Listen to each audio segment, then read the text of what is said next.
आज हम लोग इस वीडियो में बात करेंगे क्लास 12th के हिस्ट्री पेपर का, जो कि आपके एग्जाम के लिए, बोर्ड एग्जाम के लिए भी इम्पोर्टेंट होगा। और अभी जो सेटअप एग्जाम हो रहा है, जिन छात्रों को हो गया उन सभी छात्र अपना आंसर मिला लेंगे, और जिन सब का भी एग्जाम बाकी है हिस्ट्री का, वो सभी अपना एक बार देख करके इस वीडियो को जरूर जाएंगे, जो कि एग्जाम में यही क्वेश्चन पूछा जा रहा है। तो आप लोग आराम से इजीली में बना पाएंगे। और जहाँ तक कि क्वेश्चन की बात करें, सभी क्वेश्चन बहुत ही आसान है और ईजी है, आप लोग बना भी लेंगे। यदि हमारे साथ जुड़े होंगे तो अच्छा से बना लेंगे। चलिए बिना समय को गवाए इस वीडियो को शुरू करते हैं और देखते हैं फटाफट क्वेश्चन को। ध्यान रहे बच्चों, इस वीडियो में टोटल नंबर ऑफ क्वेश्चन तो 100 ही दिया गया है, लेकिन आपको हम जो बताएंगे उस क्वेश्चन से रिलेटेड जितना भी प्रश्न बोर्ड एग्जाम में पूछा जाता है, सभी क्वेश्चन को देखते हुए हम चलेंगे। ठीक है, इसलिए आपको हो सकता है इसमें 150 से 200 क्वेश्चन तक जा सकता है, तो वीडियो को अंत तक बने रहिएगा।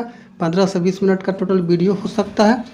तो चलिए वीडियो को हम शुरू करते हैं, आगे बढ़ते हैं। जैसा कि पहला नंबर प्रश्न है आपका, था कि मोहनजोदड़ो किस भाषा का शब्द है। तो मेरे प्यारे बच्चों, मोहनजोदड़ो जो था सिंधी भाषा का शब्द था, सिंधी भाषा का शब्द था, जिसका अर्थ होता है बच्चों मृतकों का टीला। सिंधी का अर्थ क्या होता है? मृतकों का टीला। तो मोहनजोदड़ो किस भाषा का शब्द है? तो सिंधी भाषा का शब्द है बच्चों, सिंधी भाषा का। चलिए आगे बढ़ते हैं, अगला प्रश्न देख लेते हैं। अगला प्रश्न है कि राय बहादुर दयाराम साहनी ने कहाँ उत्खनन करवाया था। मेरे प्यारे बच्चों, दूसरा नंबर का जो आपका आंसर हो जाता है, राय बहादुर दयाराम साहनी ने कहाँ उत्खनन करवाया था।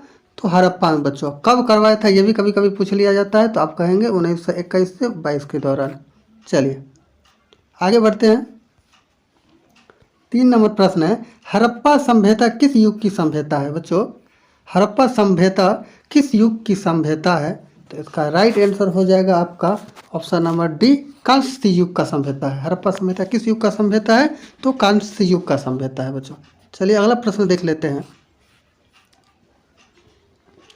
सिंधु घाटी निवासियों को किस धातु का ज्ञान नहीं था बच्चों। क्वेश्चन सबको याद होगा आई होप, कि सिंधु घाटी निवासियों को किस धातु का ज्ञान नहीं था। बच्चों लोहा जो धातु था इसका ज्ञान नहीं था उस सबको। 5 नंबर प्रश्न है कि हड़प्पा सभ्यता का सबसे बड़ा नगर कौन सा है। तो बच्चों इसका राइट आंसर हो जाता है ऑप्शन नंबर ए, मोहनजोदड़ो। याद कर लेंगे, बोर्ड एग्जाम के लिए काफी इंपॉर्टेंट प्रश्न है ये।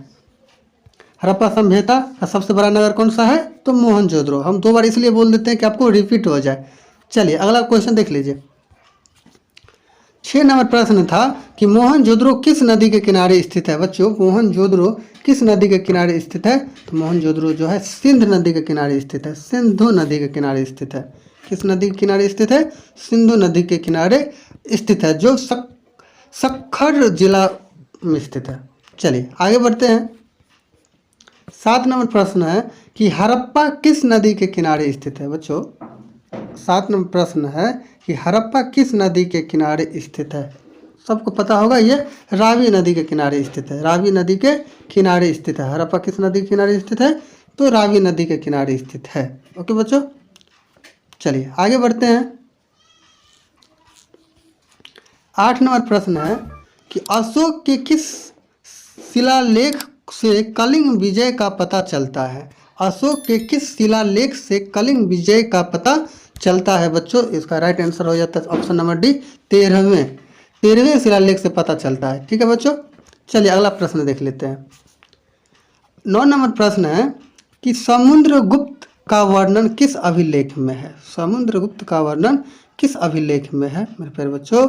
इसका राइट आंसर जो होगा आपको ऑप्शन नंबर, इसमें थोड़ा सा डॉट लग रहा है, वैसे गूगल से हम देखे हैं, गूगल किए थे।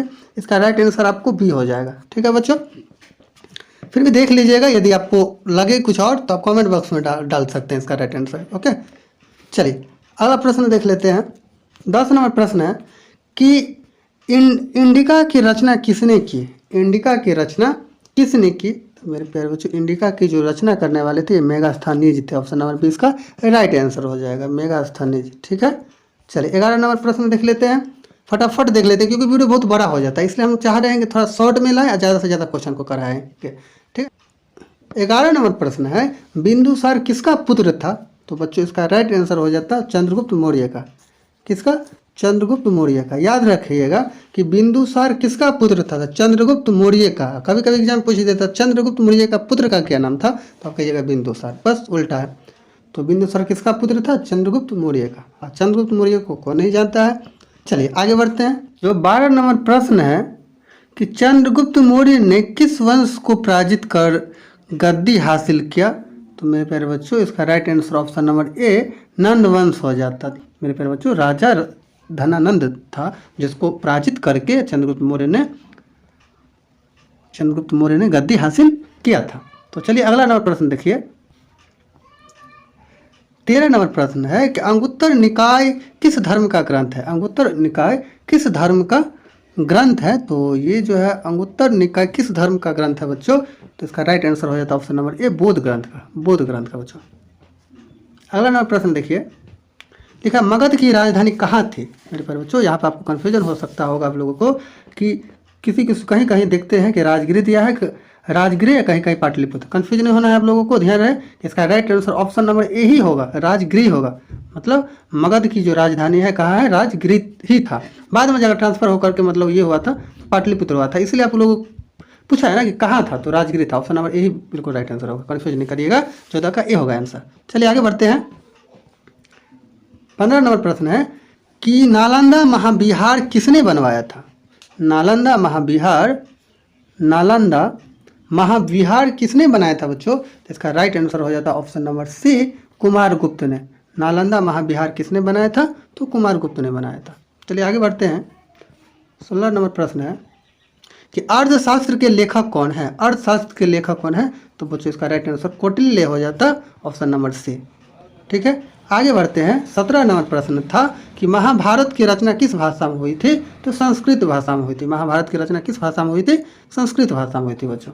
18 नंबर प्रश्न की ओर चले तो कहता है संलेखन किस धर्म का मृत्यु विधान है? संलेखन किस धर्म का मृत्यु विधान है? तो बच्चों इसका राइट आंसर ऑप्शन नंबर ए हो जाता है जैन धर्म का। किसका? जैन धर्म का। अगला नंबर प्रश्न है कि अशोक द्वारा बनवाए गए स्तूपों की संख्या कितनी थी? अशोक द्वारा बनवाए गए स्तूपों की संख्या बच्चों 84,000 था। कितना? 84,000, 84,000। ठीक है आगे बढ़ते हैं। 20 नंबर प्रश्न है कि बुद्ध के बचपन का नाम क्या था? किसको नहीं पता है? सबको पता होगा क्या? छोड़ दे कि बता दे? देखिए बुद्ध का नाम, भगवान बुद्ध जो थे बचपन का नाम राहुल था, बुद्धिमान, सिद्धार्थ। बचपन का नाम तो उनका सिद्धार्थ था, राहुल तो उनका बच्चा जो बेटा हुआ था उनका नाम था ना। याद रखिएगा इसका राइट आंसर बी हो जाता। कितना आदमी इन सभी में टिक मार्क आ गया होगा? ध्यान रखिए इसका राइट आंसर बी होगा। ठीक है आगे बढ़ते हैं। 21 नंबर होगा, 20 का बी होता है आंसर बच्चों। 21 नंबर प्रश्न की बात करें तो लिखा है कि प्रथम बौद्ध संगीति किस शासक के काल में हुई थी? प्रथम बौद्ध संगीति किस शासक के काल में हुई थी? तो इसका राइट आंसर अजात शत्रु हो जाता है ऑप्शन ए, बिल्कुल सही आंसर। चलिए आगे बढ़ते हैं। 22 नंबर प्रश्न है हीनयान तथा महायान किस धर्म से संबंधित है? हीनयान तथा महायान किस धर्म से संबंधित है बच्चों? तो ये आपको बौद्ध धर्म से संबंधित है। ऑप्शन नंबर बी इसका राइट आंसर हो जाता है। ठीक है बच्चों आगे बढ़ते हैं। 23 नंबर प्रश्न है महावीर का जन्म कहाँ हुआ था? मेरे प्यारे बच्चों महावीर जी का जो जन्म हुआ था ये कुंडल वन में हुआ था। कुंडल वन में हुआ था। ऑप्शन नंबर सी इसका राइट आंसर हो जाएगा। आगे बढ़ते हैं। 24 नंबर प्रश्न देखिए लिखा है त्रिपिटक संबंधित है। त्रिपिटक किस धर्म से संबंधित है बच्चों? तो ये ऑप्शन बी बौद्ध धर्म से संबंधित है। त्रिपिटक किस धर्म से संबंधित है? तो बौद्ध धर्म से संबंधित है। लिखा है अकबर का शासनकाल क्या था बच्चों? अकबर का शासनकाल क्या था? इसका राइट आंसर हो जाएगा ऑप्शन नंबर ए 1556 से लेकर के 1605 ईस्वी तक अकबर का शासनकाल रहा था। ठीक है चलिए आगे बढ़ते हैं। 26 नंबर प्रश्न है कि दस्तूर क्या था? दस्तूर क्या था बताइए आप लोग, इसका राइट आंसर क्या हो जाएगा? दस्तूर क्या था? भूमि कर, सैन्य कर, कृषि कर, इनमें से कोई नहीं बच्चों। 27 नंबर प्रश्न है कि संसब किस धातु से बना सिक्का था? संसब किस धातु से बना सिक्का था बच्चों? इसका राइट आंसर हो जाता ऑप्शन नंबर सी। थोड़ा लेकिन में है कि भारत में तंबाकू का पौधा लाया गया, मतलब भारत में तंबाकू का पौधा किसके द्वारा लाया गया था बच्चों? तो ये आपको 1608 ईस्वी में 1608 ईस्वी में पुर्तगालियों के द्वारा लाया गया था। तो इस क्वेश्चन का right answer option number C हो जाता। ठीक है चलिए 29वां प्रश्न देख लेते हैं। 29वां प्रश्न कहता है कि कुतुब मीनार का निर्माण किसने आरंभ किया था बच्चों?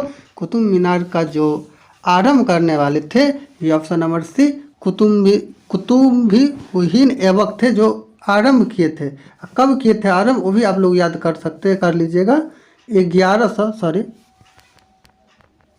1199 ईस्वी में किए थे, आरंभ किए थे 1199 ईस्वी में, और ये आपको 1220 में जाकर के पूरा खत्म हुआ था। मतलब कुतुब मीनार का निर्माण जो आरंभ करने वाले थे कुतुबुद्दीन ऐबक थे जो 1199 ईस्वी में आरंभ किए थे। इसको जो पूरा करने वाले थे ये इल्तुतमिश करके थे जो 1220 ईस्वी में समाप्त किए थे, मतलब पूरा किए थे कुतुब मीनार को बनवाना। चलिए तीसरा प्रश्न देख लीजिए कि तुजुक ए जहांगीरी की रचना किसने की। तुजुक ए जहांगीरी की रचना किसने की, तो बच्चों इसका राइट आंसर हो जाएगा जहांगीर, ऑप्शन नंबर सी इसका बिल्कुल राइट आंसर है।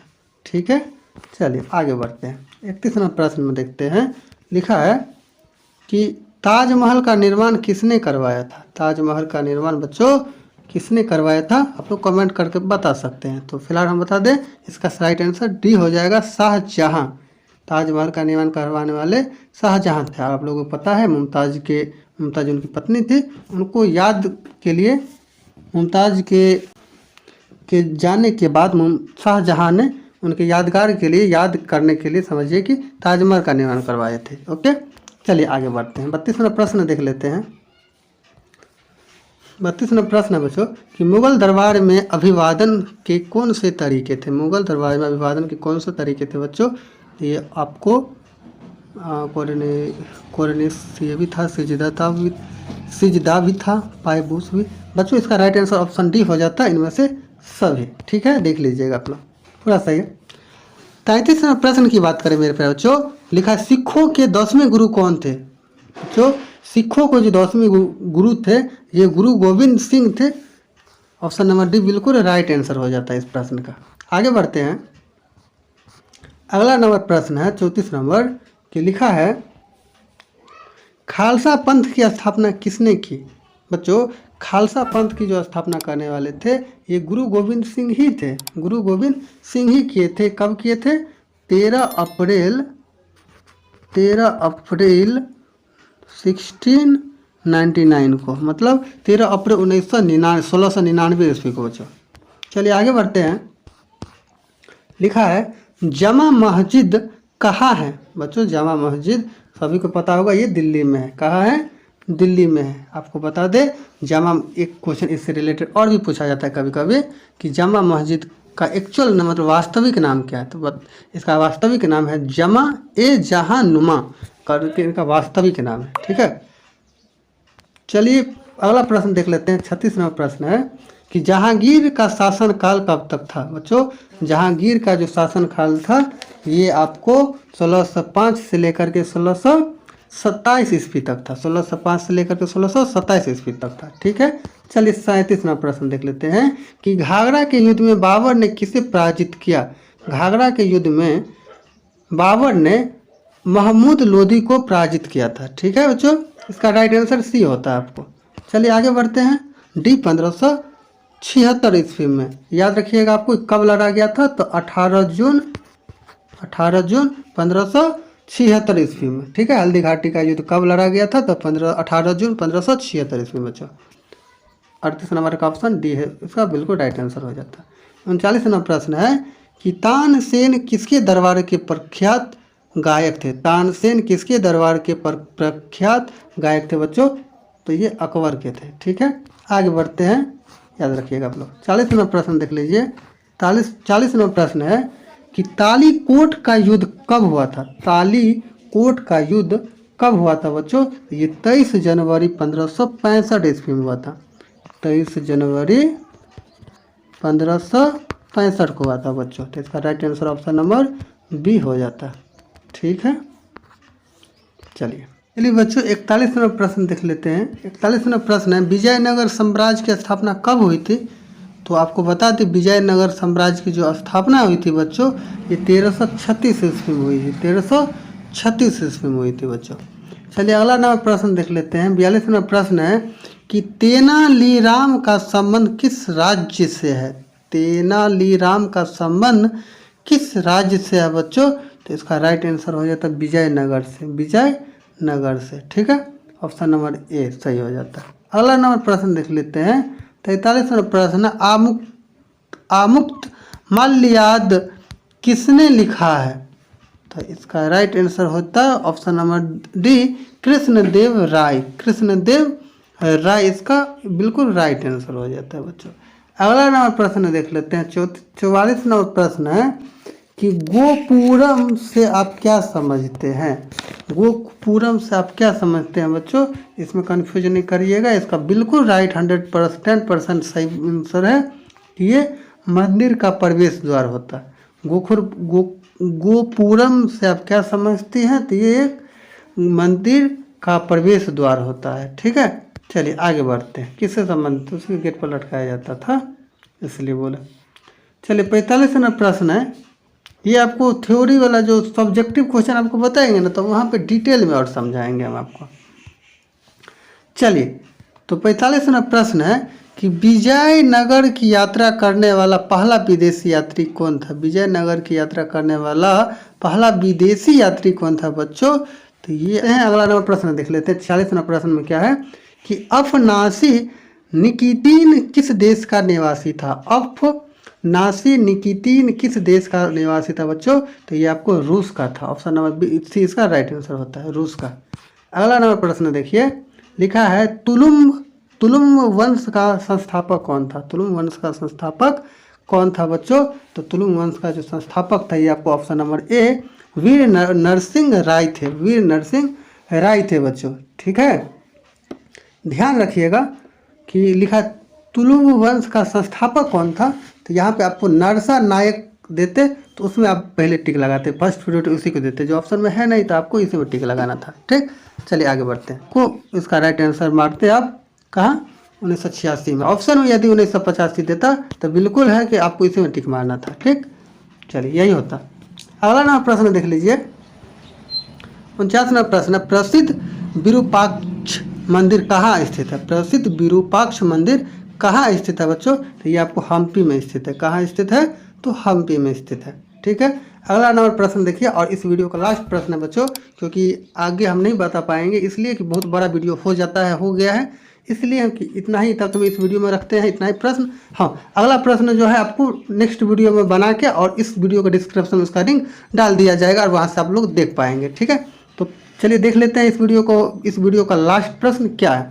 तो लास्ट प्रश्न है 50 नंबर में, कबीर किसके शिष्य थे बच्चों? कबीर जो थे ये वीडियो और भी पाने के लिए VVI क्वेश्चन यदि आप लोग चाहते हैं कि मतलब अच्छा से अच्छा यदि आप लोग स्कोर करना चाहते हैं बोर्ड एग्जाम में भी और अच्छा तैयारी करना चाहते हैं तो हमारे चैनल को सब्सक्राइब करके आप लोग जुड़ जाइए। ठीक है, मिलते हैं अगले वीडियो में, तब तक के लिए बाय एंड टेक केयर।